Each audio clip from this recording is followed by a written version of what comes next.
welcome back to my YouTube channel, My Backyard Hobby. And for today's video, I'm going to be reviewing and using the chopper or the blender that I bought for the food of my goats and also chickens and other animals here in My Backyard Hobby.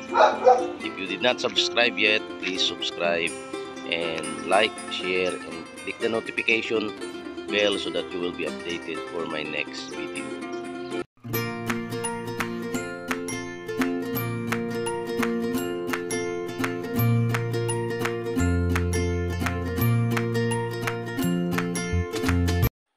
Ito yung aking nabili blender para sa pagkain ng aking mga alaga dito sa aking backyard. At yun yung kanyang box at mabasa po Chinese, pero ito yung blender na para ma-blend natin yung ng pino, yung mga dahon gusto nating ipakain sa ating mga alagang manok o kahit sa ating kambing mga backyard. So nasimbol ko na to. Yan yung loob niya mga backyard. So testing ko ito ngayon. Actually nabili ko ito nung last month pero ngayon lang talaga akong nagkaroon ng time para gawin to. So sobrang busy. So yun yung kanyang motor mga backyard sa ilalim. Yan. Kaya kunting ingat lang para hindi masayan, baka mag-short. Tingnan natin. So meron din siyang ito yung kanilang cover dito. Yan, may cover siya na kapag hinulog na natin yung yung na blend natin, diyan siya dadaan. Yan, so itesting natin to. Ito yung ating mga materials dito. May dahon ng saging, dahon ng Chinese cabbage, pitsay, saka itong beans, long beans, tapos meron pa akong dahon ng malunggay na ilagay. So tingnan natin kung malakas to.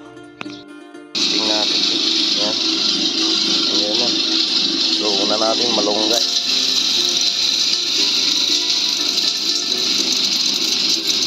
Say.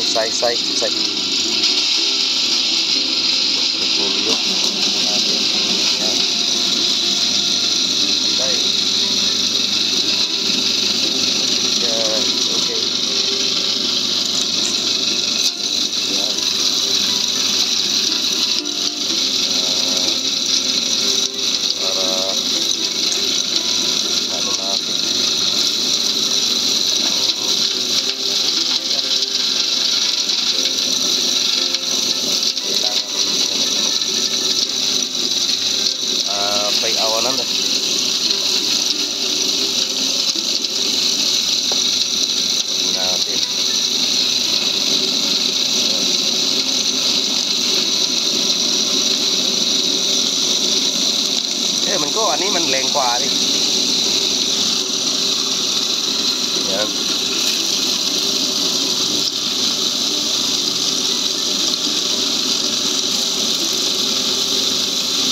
Vậy nhỉ, hàng ngọt, hàng rồi, cái ló hàng đây thôi. Chậm. คิดว่ามันอันนี้มันครึ่งมันใหญ่กว่ากับไอ้ที่เราไปซื้อแหละ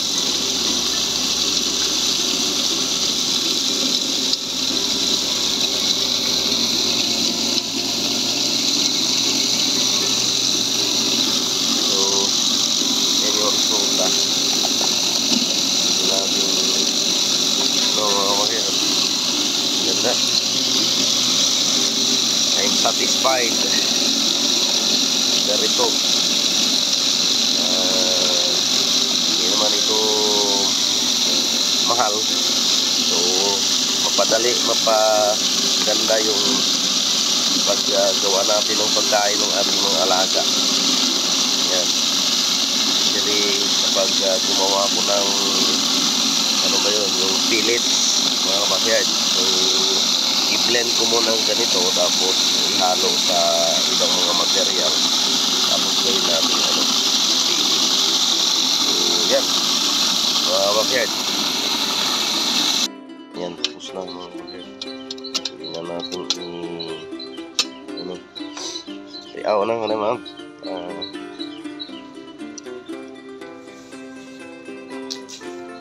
Yan. Kailangan lang ano kasi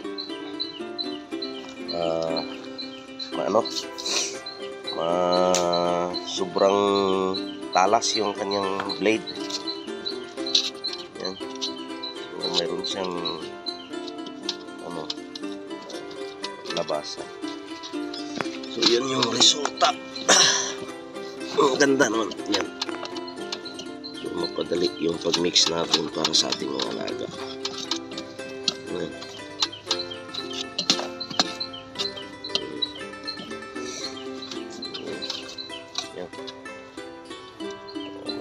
Okay. Okay siya, okay. Ganda to.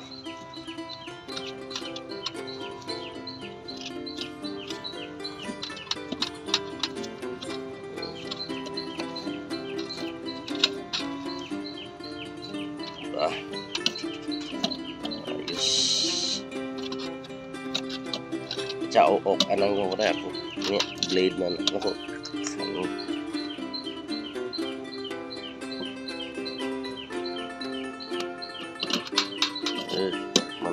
ง่ายกว่าใช่ไหมแต่ถ้าหากว่าเราไปอกบ่อยๆนี่มันไม่ดีหรือเปล่ามันไม่เป็นไรมั้งเนาะเนี่ยyan mas maganda.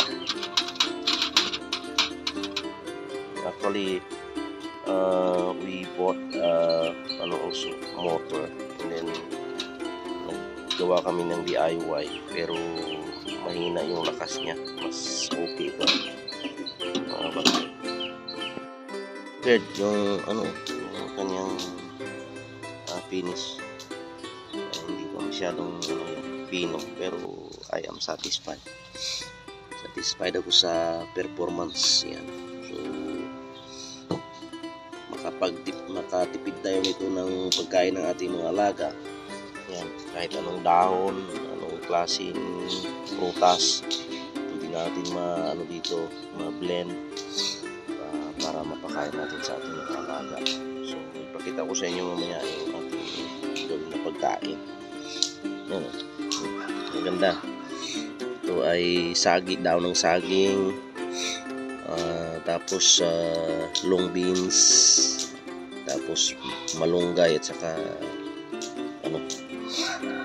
pichay mga backyard. So ito yung pakain natin sa ating mga alaga this morning backyard. Satisfied ako sa ating nabili equipment para sa ating mga alaga dito mga backyard. Na yung ating mixture yung sa ba yun na-blend natin ng mga gulay, mga dahon. Luan lang namin ng darak para sa ating mga alaga, pato, labo, saka mga manok. Dali, okay yan, dahil na ganda ng mixture niya mga backyard. At least lang sustansya yung mga gulay natin na blend para sa ating mga alaga, saka mapadali yung ating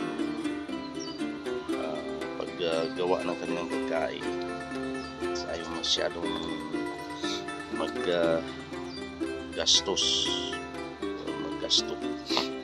kasi nga hindi lang natin bigyan na mix lang natin sa darak o ipa, tapos mga gulay na lahat o prutas na makukuha natin sa market ng libre, yung mga dahon dito sa paligid tingnan natin. So itong halo na ito ay mayroong malunggay, pichay, dahon ng saging at puno ng saging, mga backyard. Tapos yung long beans, tapos may dahon ng oregano mga backyard na ilagay natin. So tingnan natin mga backyard kung paano kakainin ng ating mga alaga to mga backyard.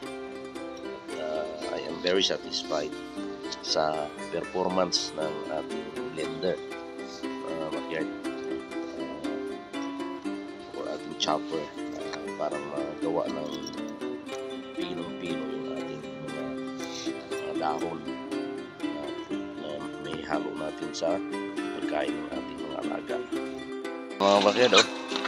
Tingnan nyo naman kung paano kinakain ito ng ating mga alaga. Ayan, agawan sila. Gusto nila yung kanilang pagkain. Ayan. Ayan din mamaya doon sa ating mga alagang pato, mga gansa. Ayan. So, at least masustansya yung kanilang pagkain mga bagay.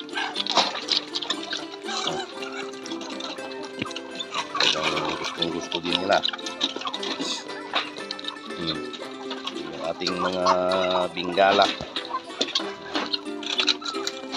gawan nila.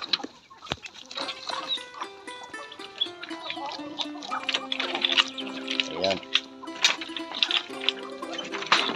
siguradong busog na ito sila mga. Diba talagang inaano pa rin pinakahig.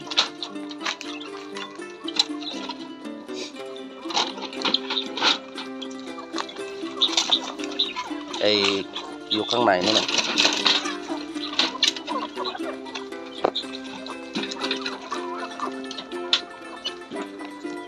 Lama. Man mayขึ้นเลยako. Manก็เขากินตลอดมันต้องเราไปปิดแล้วมั้งต้องไปเอาปลาดำYan mga bakit, nakain nila. Yan. Nakain na rin ng ating mga gansa, manok at saka pato. Yung kanilang pagkain na giniling natin kanina. Yan.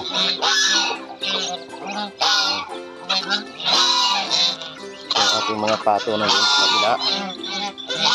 Backyard. And sa ganitong paraan, makatipid tayo, mas lalong makatipid tayo sa ating pagkain ng ating mga alaga. Kaya nag-invest ako dun sa machine na yun kasi para napakadali yung pagkain natin sa ating mga. So maraming salamat mga backyard sa patuloy niyong pagsuporta sa ating YouTube channel. Hanggang sa muli ng ating pagkikita sa ating next video. May God bless you all. Happy farming everyone, and see you next time.